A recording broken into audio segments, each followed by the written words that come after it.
Kasi kailangan to, saradong-sarado daw eh. Ay, sandali, mali pala. Hindi yata nag-abot. Ay, maiksi.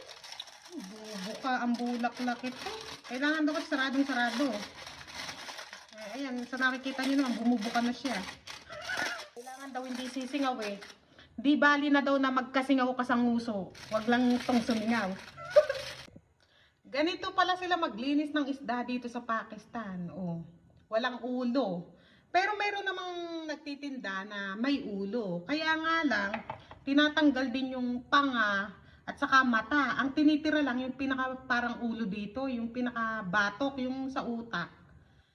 Ganyan din, tanggal din yung panga, yung mata. Tapos, pati palikpik. Yung palikpik dito yan, oh, tinatanggal din nila yung palikpik. Ganyan. Pagka naman karpa, minsan, kahit tilapia, minsan hinihiwa nila sa gitna yan. Ganyan. Tapos hinihiwa dito, ganyan. Sabi ko kasi bayo ko, wag hiwain. Gusto ko buo. Kasi nga, iluluto ko siya sa ganito, sa foil. May napanood kasi ako sa YouTube, ay gayahin ko. Pero, hindi ko alam kung magugustuhan ba nila o hindi. I-try natin. Parang hindi na siya tilapia. Ano, iniisip-isip ko, tilapia ba talaga ito? Kasi tilapia pinabili ko. Alam nyo, sa Multan pa ito binili ng bayaw ko. Kasi dito sa lugar namin, nagkakaroon lang ng tilapia pag winter. Eh, tumingin siya, wala na daw tilapia. Kaya, nagpunta siya kagabi doon sa Multan. Bumiyahin na 1 oras. Ayan. Dahil tamang-tama nga nagpa-check up di hipag ko. Ayun, doon niya ako naibili ng tilapia. Tignan niyo na may isa. Oh, kawawa, oh. Kawawa talaga. Maawa ka dito sa isda. Ano, talagang lamog kung lamog eh. Talagang masyado nilang, ano yung i-massacre ba? Malapad pala itong foil, oh. Malapad siya. Kaya, pinutol ko sa dalawa yung isang putol ko. Dinalawa ko siya. Huwag niyo nang pansinin yung, ano ha, yung dumi-dumi sa likod kasi nasira yung motor ng tubig namin. Ngayon pa lang nagawa. Kaya ngayon pa lang ako nagsisimula. Maglalaba, maglilinis.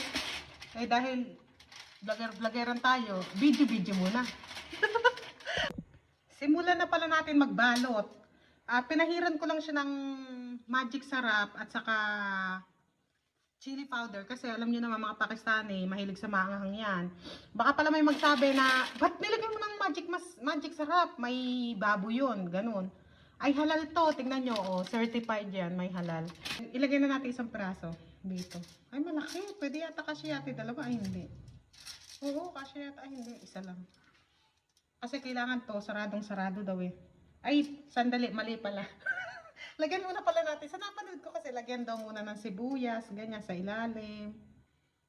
Ganyan. Tapos, kamatis.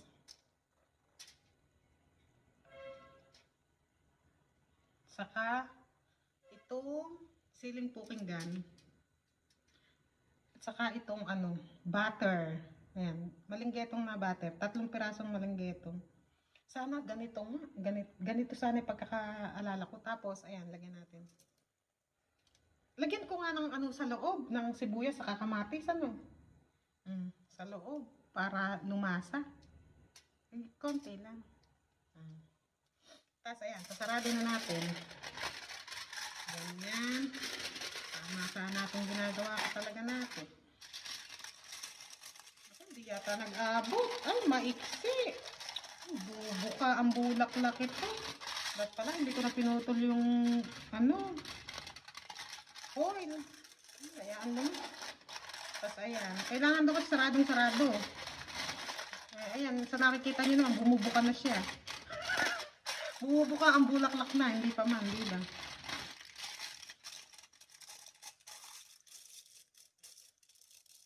Isarado natin. Pag ganyan, iitan muna natin. Tatampal-tampal.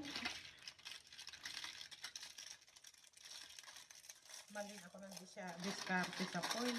Bumubuka ka. O, kaya wag nyo akong tularan. Dapat malapad pala ang foil. Wag nyo nang putulin. Ako kasi pinutol ko pa eh.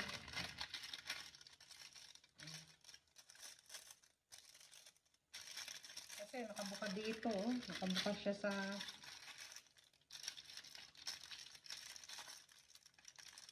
Dapat ito saradong-sarado daw eh. Doblehin ko na lang. Kasi kailangan daw saradong-sarado. Doblehin na lang natin ano.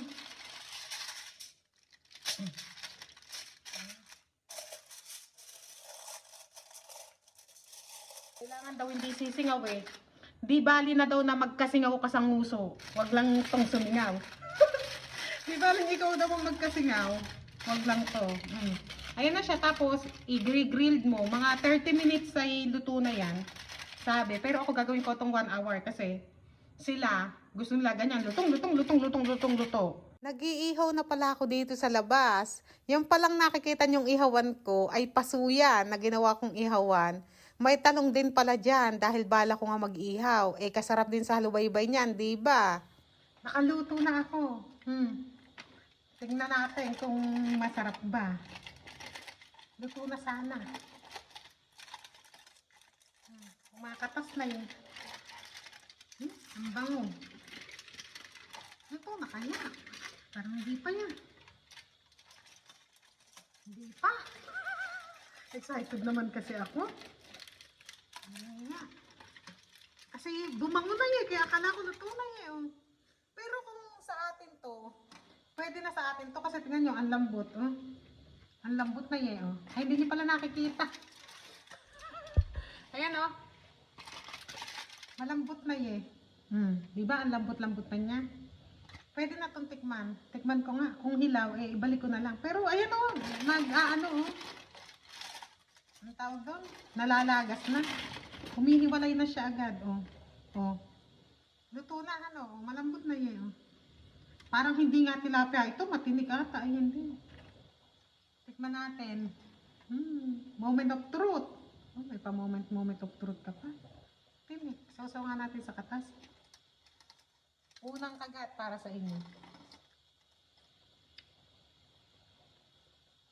Matinik. Tilapia ba ito? Utod ng tinik. Parang kulang sa ano. At pala, inasinan ko. Hindi ko kasi nilagyan pala ng asin. Kasi nilagyan ko na ng magic sarap eh. Kaya hindi ko na nilagyan ng asin, diba? Isa pa nga. Masarap siya, pero maano kasi panlasa ko eh. Ano tawag doon? Maalat yung matapang yung alat ko sa lasa. Pero masarap. Masarap nga.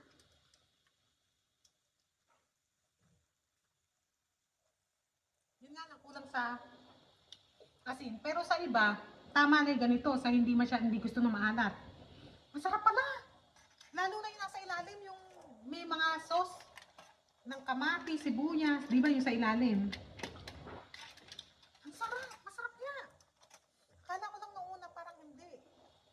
Pero masarap. Iluluto ko pa yun ng matagal pa kasi ibibigay ko sa baba, ibibigay ko sa mga biyanan ko. Ang sarap.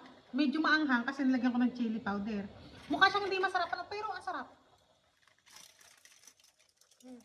Lalo na yung mga katas-katas na yan. Itong katas-katas, ang sarap. Sarap nga. Nagsasaing na ako yun. Tapos, nag-ihaw ako ng talong. Hala ka, dahil taob ang kaldero nito. Sarap.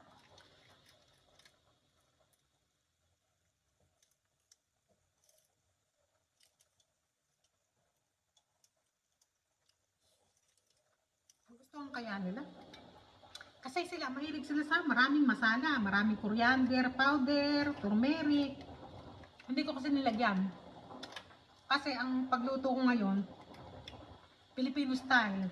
Pero sa susunod na magluto ulit ako ng ganito, i-adjust ko sa panlasa nila, lalagyan ko ng turmeric, saka coriander powder para mas magustuhan nila. Pero ito, hula ko dito magugustuhan din nila. Kasi masarap naman talaga siya.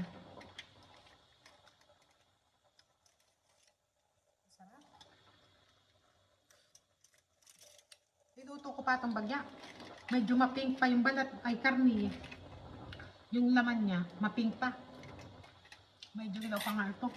Balutin ko ulit. Alisin natin mga tinik. Balutin mo ulit ako. Dahil ako ay hilaw pa.